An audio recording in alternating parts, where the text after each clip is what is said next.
My parents skipped my birthday again but threw my sister a lavish yacht party for hers. So I walked away for good, and the way they tried to get me back was unbelievable. My name is Sarah, I'm 26 years old, and this is about how I finally stood up to my parents after a lifetime of being treated like an afterthought compared to my golden child sister.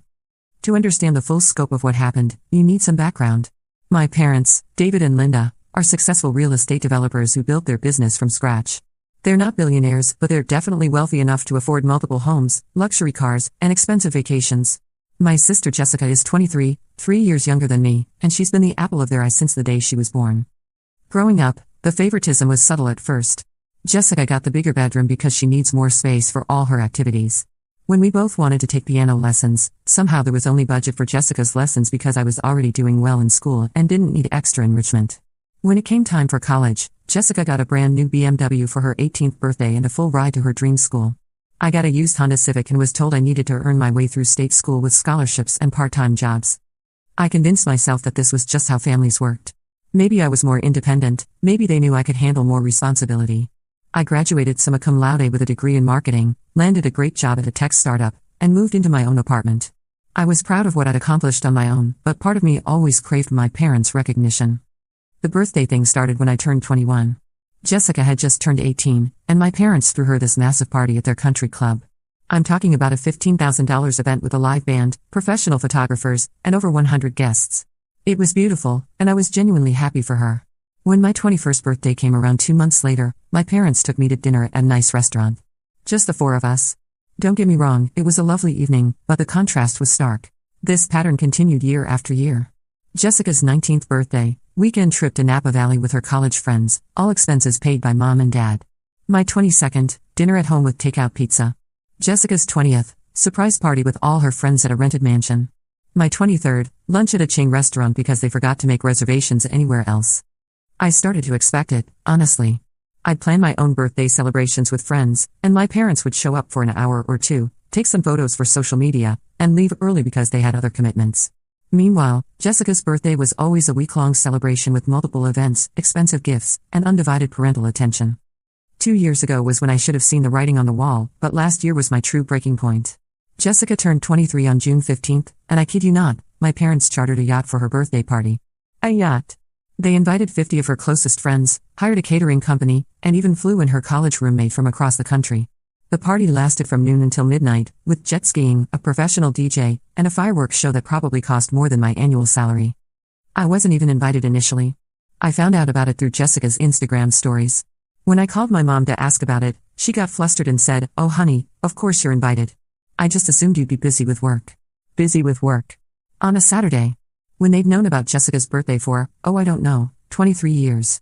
I went to the party, played the role of the supportive big sister, smiled for photos, and watched my parents beam with pride as they gave Jessica a $10,000 Rolex as a main gift.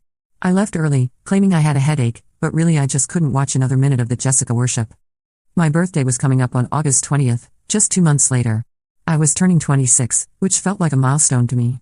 I'd just gotten a promotion at work, I'd been seeing someone special for a few months, and I was genuinely excited about this phase of my life. I didn't expect a yacht party, but I thought maybe, just maybe, they'd make an effort this time. 2 weeks before my birthday, I casually mentioned to my mom that I was looking forward to celebrating. She said she'd check the calendar and get back to me. A week before my birthday, I asked again. She said they were still figuring out logistics. The day before my birthday, I called both parents. Mom said she had a real estate conference that weekend that she couldn't miss. Dad said he had golf plans that were already paid for. I hung up the phone and just sat in my apartment, staring at the wall. 26 years old, and I was spending my birthday alone because my parents couldn't be bothered to prioritize me for a single evening. But then I got angry. Really, really angry. I called my boyfriend Mike and told him what happened. He was furious on my behalf, which felt validating, but what he said next changed everything. "Sarah, you know this isn't normal, right? Parents don't just skip their kid's birthday unless there's some kind of emergency. And even then, they'd reschedule immediately." That night, I made a decision. I wasn't going to play this game anymore. I wasn't going to compete for scraps of my parents' attention while Jessica got the whole feast. I was done. I spent my actual birthday with Mike and my close friends. We went to a rooftop bar, had an amazing dinner, and honestly, it was one of the best birthdays I'd had in years. But Sunday came, and I knew I had to do something that scared me more than anything I'd ever done before. I wrote a letter. Not an email, not a text, but an actual handwritten letter. It took me 3 drafts, but here's what I finally sent. Mom and Dad, I want you to know that I spent my 26th birthday surrounded by people who love and value me. People who showed up. People who remembered. I also want you to know that this will be the last birthday you have the option to skip. For as long as I can remember, you have made it clear through your actions that Jessica is your priority and I am an afterthought. I have watched you spend thousands of dollars on her celebrations while offering me dinner at Applebee's. I have watched you rearrange your entire schedules for her convenience while telling me you're too busy for mine. I'm not angry about the money. I'm angry about what the money represents: your time, your attention, your love, and your effort. All things that Jessica receives in abundance and I receive in scraps. I have spent 26 years trying to earn your love and recognition. I graduated at the top of my class, built a successful career, and became an independent, responsible adult. None of it mattered. Jessica gets celebrated for existing while I get ignored despite achieving. I'm done competing for your affection. I'm done accepting less than I deserve. I'm done pretending that this dynamic is normal or healthy. Effective immediately, I'm stepping back from our relationship. I will not be attending family events, holiday celebrations, or Jessica's future birthday parties. I will not be calling, texting, or visiting unless there is a genuine emergency. If you want to have a relationship with me, you need to acknowledge how you've treated me and make concrete changes to how our family operates. Until then, I wish you and Jessica well, but I will not be participating in my own marginalization any longer. Love, Sarah. P.S. I hope you enjoyed your golf game, Dad. And Mom, I hope your conference was worth it. I mailed the letter on a Monday and then did something I'd never done before. I blocked both my parents' phone numbers. Not permanently, but I needed space to think without the inevitable barrage of calls and texts. The reaction was swift and exactly what I expected. Jessica called me crying, begging me to talk to Mom and Dad because they were so upset. She couldn't understand why I was being so dramatic over just a birthday. When I tried to explain that it wasn't about just one birthday, but about 26 years of being treated as less important than her, she got defensive and hung up on me. I unblocked my parents after a week because I was curious about their response. I had 23 missed calls, 47 text messages, and 8 voicemails.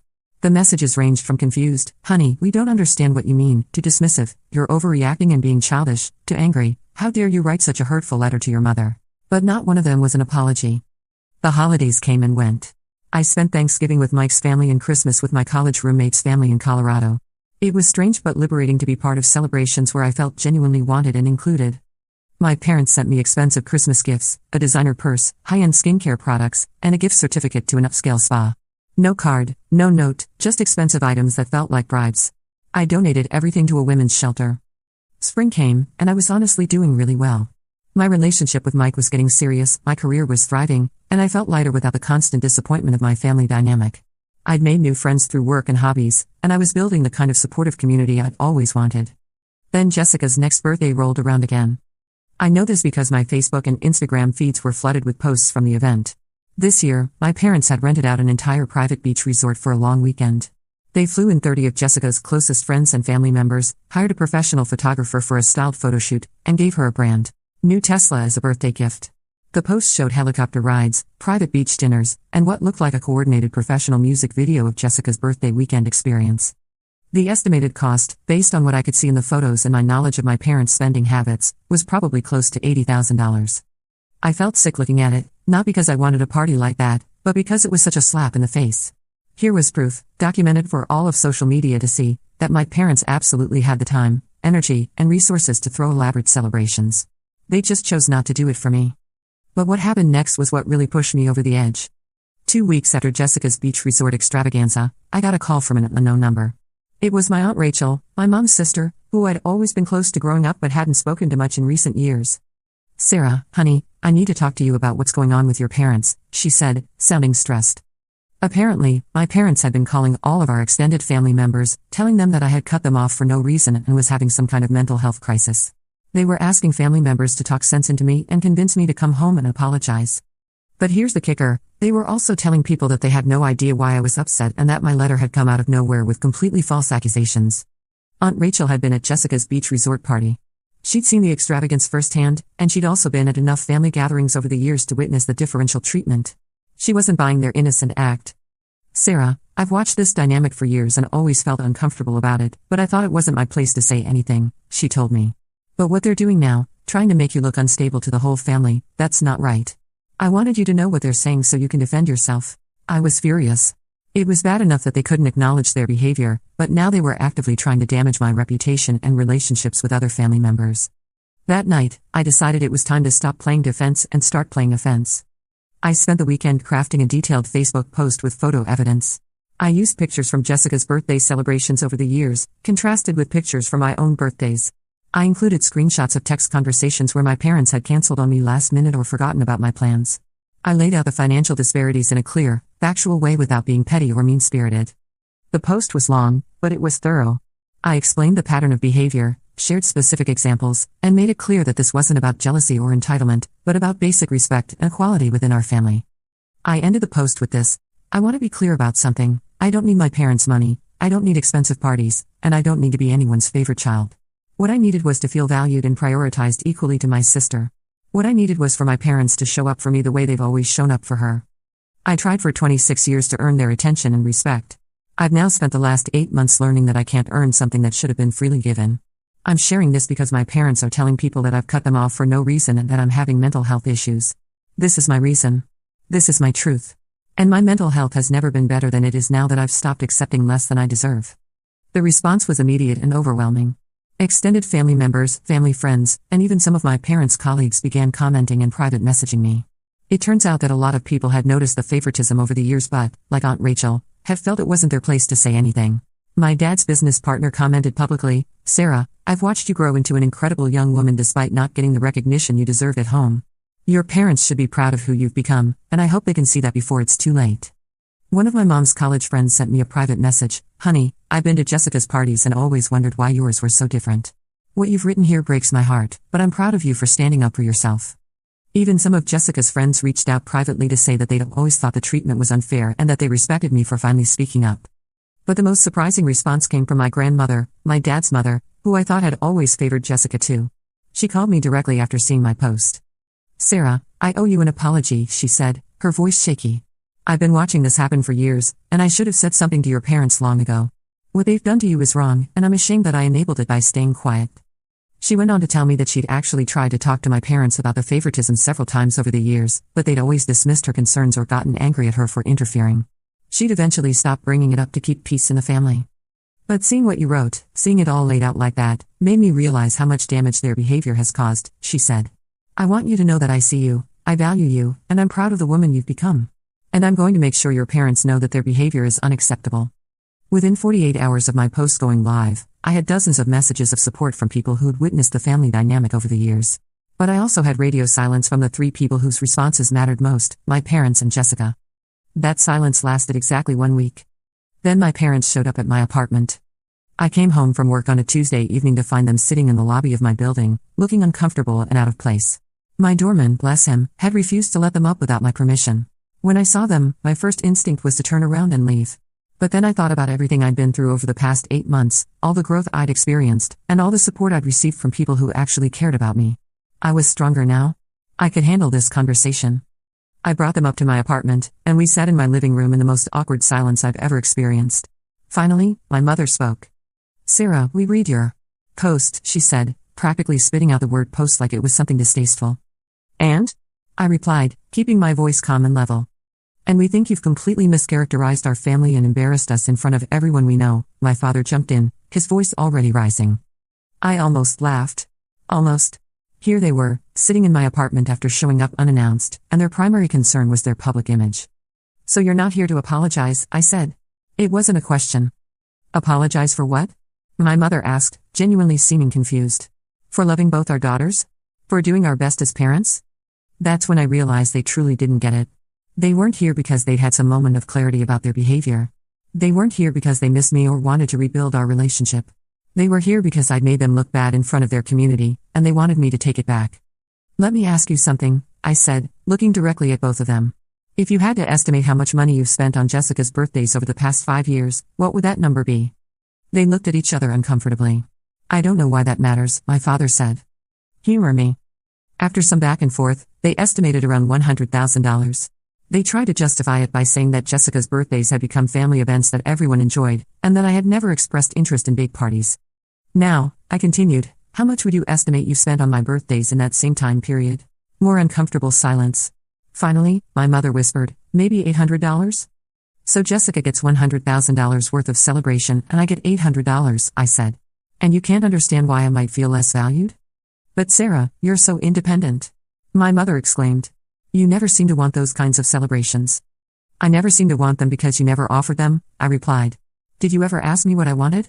Did you ever say, Sarah, how would you like to celebrate your birthday this year? Did you ever consider that maybe I was pretending not to care because caring hurt too much when I was constantly disappointed? The conversation went on for 2 hours. They tried every argument in the book. I was being too sensitive. I was misremembering events. Jessica needed more support because she was younger. They had different relationships with each of us, and my personal favorite, that I was punishing them for being successful because I couldn't handle that they had money to spend on nice things. What made it even more infuriating was how they kept trying to rewrite history right in front of me. My mother actually claimed that they'd always celebrated both of us equally and that I was choosing to focus on the negative. When I brought up specific examples, like Jessica's yacht party versus my forgotten birthday, my father said I was cherry-picking incidents, and that I couldn't expect them to remember every little detail from years ago. Every little detail. My birthday was a little detail to them. They also kept insisting that I had different needs than Jessica, as if wanting to feel loved and prioritized by your parents was some kind of unreasonable character flaw. My mother said, you were always so mature and self-sufficient, Sarah. We knew you could handle more independence. It was like they'd convinced themselves that neglecting me was actually a compliment to my character. But the most manipulative part was how they kept trying to make me feel guilty for hurting Jessica. She's been crying for days, my mother said. She doesn't understand why you're trying to destroy the family over something so trivial. They painted Jessica as the innocent victim in all of this, as if she hadn't benefited enormously from the favoritism and as if she hadn't dismissed my feelings every time I tried to talk to her about it over the years. At one point, my father actually said, we gave you a good education and you have a successful career. Isn't that enough? That's when I finally lost my composure. Enough? I said, my voice rising for the first time. Dad, love isn't a finite resource. Showing up for me doesn't take anything away from Jessica. Celebrating my achievements doesn't diminish hers. Treating both your children with equal respect and attention isn't some impossible task that only perfect parents can manage. I took a deep breath and continued, you gave Jessica a Tesla for her birthday. You know what I wanted for my birthday? A phone call. On the actual day. Before 9 p.m. That's it. That was the bar, and you couldn't clear it. By the end of the conversation, it was clear that nothing had changed. They still didn't understand why I was upset, they still thought I was overreacting, and they still wanted me to take down my social media post and apologize to the family for causing drama. I told them I needed them to leave. But this is where the story gets really interesting, because what happened next showed me exactly how desperate they were becoming to control the narrative. 2 days after their visit, I got a call from my HR department at work. Apparently, someone had called my company claiming to be a concerned family member and suggesting that I was having personal issues that might be affecting my work performance. They wanted to make sure I was getting the help I needed. My boss, thankfully, thought the whole thing was bizarre and inappropriate. She told me that the caller had seemed overly dramatic and that their concerns didn't match anything she'd observed about my work or behavior. But she wanted me to be aware that someone was trying to interfere with my professional life, even though our company policy is to not engage with such calls from non-employees. I knew immediately who had made that call. Then, things escalated in other ways. I started getting friend requests and messages on social media from people I didn't recognize. When I looked closer at their profiles, they all seemed fake, generic photos, very few posts, recently created accounts. It didn't take me long to figure out that someone was trying to monitor my online activity and gather information about my personal life. Mike figured out something was wrong when a stranger approached him at his gym, claiming to be a family friend who was worried about Sarah and wanted to know if I was doing okay and making good choices. The person asked unusually specific questions about my work schedule, my relationships, and my daily routines. The final straw came when they contacted my landlord. I came home from work one Friday to find a notice on my door saying that my landlord needed to speak with me urgently about my lease. When I called him, he explained that my parents had contacted him claiming to be concerned about my mental state and wanting to know if I was taking care of the apartment properly and paying rent on time. They had also offered to pay my rent for the next year to help me through this difficult time and asked if they could be added to my lease as emergency contacts. My landlord, who's a decent guy and has never had any issues with me as a tenant, was completely baffled by the whole situation. Sarah, I've never had tenants' parents contact me like this, he said. It seems really strange and inappropriate. I told them that you're an excellent tenant, and that I can't discuss your lease with anyone who's not on it, but they were very persistent. That weekend, I sat down and really thought about what was happening. My parents weren't trying to win me back because they miss me or because they'd realized they'd been wrong. They were trying to undermine my credibility and independence in every area of my life so they could dismiss everything I'd said about their behavior. They were trying to sabotage my career, my relationships, and my independence so I'd be forced to come back to them. It was manipulative, controlling, and honestly, a little scary. But it was also exactly the proof I needed that I'd made the right decision in cutting them off. I decided it was time to document everything and fight back. I gathered all the evidence of their recent behavior, screenshots of the fake social media accounts that had tried to friend me, documentation of the inappropriate call to my HR department, the notice from my landlord about their contact, and testimony from Mike about being approached by a stranger asking personal questions about me. I compiled it all into a second Facebook post. This one was shorter but much more damning. Update: for those who saw my previous post about my family's situation, I wanted to share what has happened since I spoke my truth publicly. Rather than reflecting on their behavior or attempting to genuinely repair our relationship, my parents have attempted to monitor my personal life through fake social media accounts, had someone approach my boyfriend asking invasive questions about my daily routines, called my employer to suggest I'm having personal issues that might affect my work performance, contacted my landlord to question my mental state and tenancy. This is not the behavior of parents who are concerned about their child's well-being. This is the behavior of people who are more interested in controlling the narrative than addressing the truth. I shared my story because I wanted people to understand why I'd stepped away from my family. The response from my parents has validated that decision more than I ever could have imagined. To anyone who might be in a similar situation, you are not crazy, you are not overreacting, and you deserve better. Sometimes the people who are supposed to love us most are the ones we need to protect ourselves from. I will not be responding to any further attempts at manipulation or contact from my parents. I'm moving forward with my life surrounded by people who love and respect me. The response to this second post was even stronger than the first. People were outraged on my behalf. Several family members and family friends publicly commented their support and condemnation of my parents' recent actions. But the response that mattered most came from Jessica, though it took longer than I expected. Before she reached out though, something else happened that I need to mention. About a week after my second Facebook post, I started getting private messages from other people with similar family situations. Women mostly, telling me their own stories of being the forgotten child or the responsible one who got less attention while their siblings were celebrated. One message particularly stuck with me. A woman named Maria wrote, "I'm 34 and I'm still trying to earn my parents' love while they worship my younger brother. Reading your story made me realize I'm not crazy for feeling hurt by this. Thank you for giving me permission to expect better." Another woman, Jennifer, shared that she'd been the Jessica in her family and had never realized how much pain she was causing her older sister by accepting all the extra attention without question. "Your post made me call my sister and apologize for the first time ever," she wrote. "We're finally having honest conversations about our childhood. These messages made me realize that what I'd experienced wasn't unique, and that speaking up about it was helping other people recognize their own situations. It gave me strength during those difficult weeks when my parents were trying to sabotage my life." I also started following some social media accounts about narcissistic family dynamics and emotional abuse, and everything I read reinforced what my therapist had been telling me. The pattern was textbook: the golden child, Jessica, the scapegoat, me, and parents who couldn't handle being held accountable for their behavior. 2 weeks after my second Facebook post, she finally reached out via text asking if we could talk. Unlike my parents, she asked permission first and didn't just show up unannounced. When she came over the next evening, she looked genuinely conflicted rather than just upset. "Can we talk?" she asked when I opened the door. I let her in, and we sat down in the same living room where I'd had that awful conversation with our parents a few weeks earlier. "Sarah, I'm so sorry," she said, and she was crying. "I had no idea they were doing all this crazy stuff with the private investigators and calling your work. That's insane." I waited for the but I still don't understand why you had to make everything so public," she continued. "Couldn't you have just talked to them privately?" I almost laughed. "Jess, I did try to talk to them privately. That's what the letter was. And look how they responded." "But the Facebook posts made them look terrible in front of everyone they know," she said.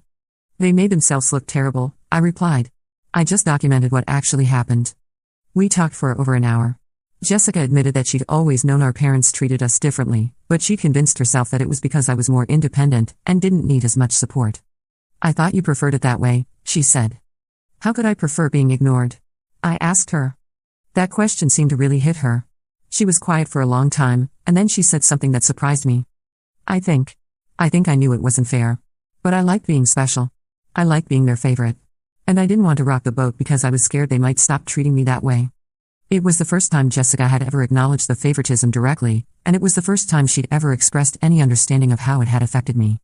"I'm sorry, Sarah," she said again. "I'm sorry I didn't stick up for you. I'm sorry I didn't see how much it was hurting you. And I'm really sorry about what Mom and Dad are doing now." She paused, and then asked, "Is there anything I can do to help fix this?" For the first time in months, I felt a glimmer of hope about salvaging some kind of relationship with my sister. "You could start by telling Mom and Dad that their current behavior is unacceptable," I said. "And maybe, if you really want to help, you could think about what it might mean to have a more equal relationship with them going forward." Jessica looked confused. "What do you mean?" "I mean, what if you told them you didn't need a $75,000 birthday party next year? What if you suggested they put some of that money toward treating both of us more equally? She looked genuinely panicked at the suggestion, which told me everything I needed to know about how ready she was to give up her princess status for the sake of fairness. I don't think they'd listen to me about that, she said. They'd listen to you before they'd listen to me, I replied.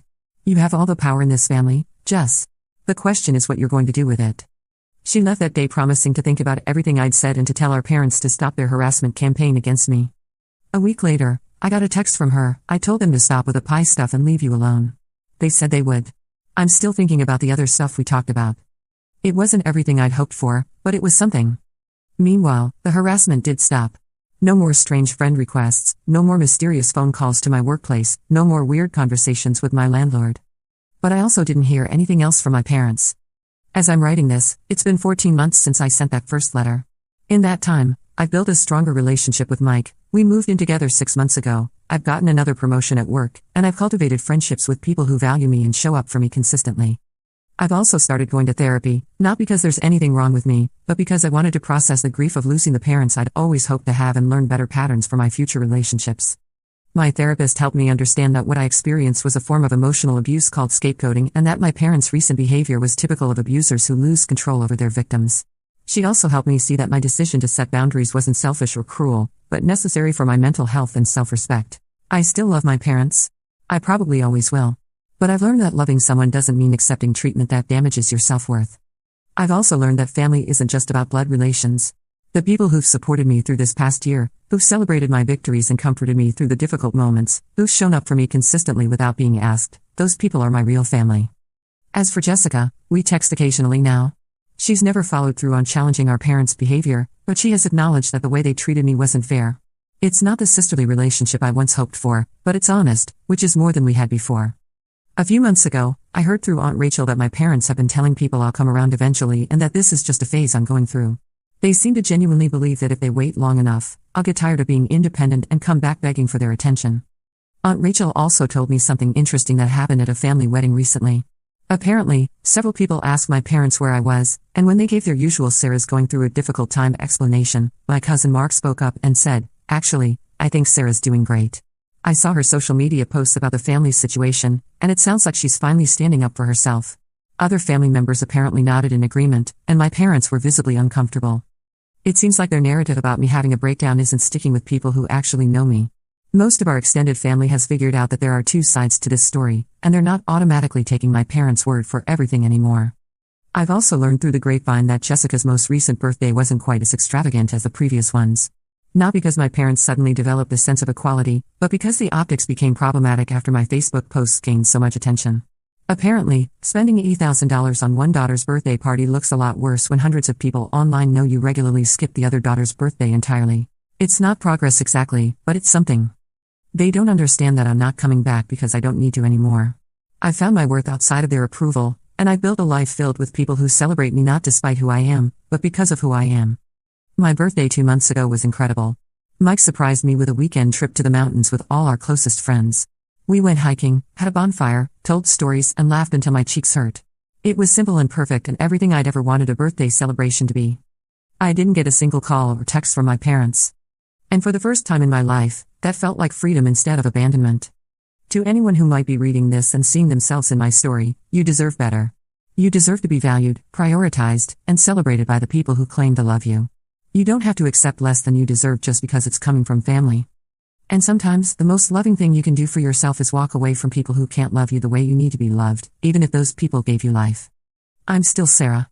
I'm still 27 now, having just celebrated another birthday surrounded by people who actually care about me. But I'm no longer the girl who settles for scraps of attention and calls it love. And I've never been happier.